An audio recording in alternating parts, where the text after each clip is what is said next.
ಕುಂತಕಲ್ಲಿನಿಂದ 5 kilometre ದೂರದಲ್ಲಿದೆ ಕಸಾಪುರ ನೆಟ್ಟಿಕಂಟೆ ಆಂಜನೇಯ ದೇವಾಲಯ. ಇದು ಸುಮಾರು 600 ವರ್ಷ ಪುರಾತನ ದೇವಾಲಯ. ಇದು ಕಸಾಪುರ ಆಂಜನೇಯ ದೇವರ ಹೊರನೋಟ. ಇನ್ನೊಂದು ವಿಶೇಷತೆ ಏನೆಂದರೆ 60 ಅಡಿ ಎತ್ತರದ ದಕ್ಷಿಣಾಭಿಮುಖವಾದ ರಾಜಗೋಪುರ. 3 ಸ್ವರ್ಣ ಕಳಶಗಳಿಂದ ಈ ಗೋಪುರವನ್ನು ಅಲಂಕರಿಸಲಾಗಿದೆ.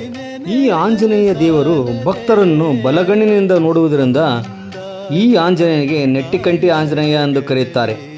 ಇಲ್ಲಿರುವ ಆಂಜನೇಯನು ದೊಡ್ಡದಾದ ಪಾದರಕ್ಷೆಗಳನ್ನು ಹಾಕಿಕೊಂಡು ಇಡೀ ಗ್ರಾಮವನ್ನು ಸುತ್ತುತ್ತಾನೆ ಎಂಬ ಪ್ರತೀತಿ ಇದೆ. ಪ್ರಸ್ತುತ ದೇವಸ್ಥಾನವು ದುರಸ್ತಿ ಕಾರ್ಯ ನಡೆಯುತ್ತಿರುವುದರಿಂದ ಮೂಲ ಆಂಜನೇಯನ ದರ್ಶನ ಪಡೆಯಲು ಅಸಾಧ್ಯ. ಈಗ ದೇವಾಲಯದಲ್ಲಿ ಮೂಲ ಆಂಜನೇಯನ ಪ್ರತಿರೂಪವನ್ನು ಪೂಜಿಸಲಾಗುತ್ತದೆ. ಜುಲೈ 20ರ ನಂತರ ಮೂಲ ಆಂಜನೇಯನ ದರ್ಶನ ಲಭ್ಯವಾಗಲಿದೆ. ಇಂತಹ ಇನ್ನಷ್ಟು ಮಾಹಿತಿಗಾಗಿ ನನ್ನ ಹಂಪಿ ಟ್ರಾವೆಲ್ ಟೈಮ್ ಪೇಜನ್ನು ಫಾಲೋ ಮಾಡಿ.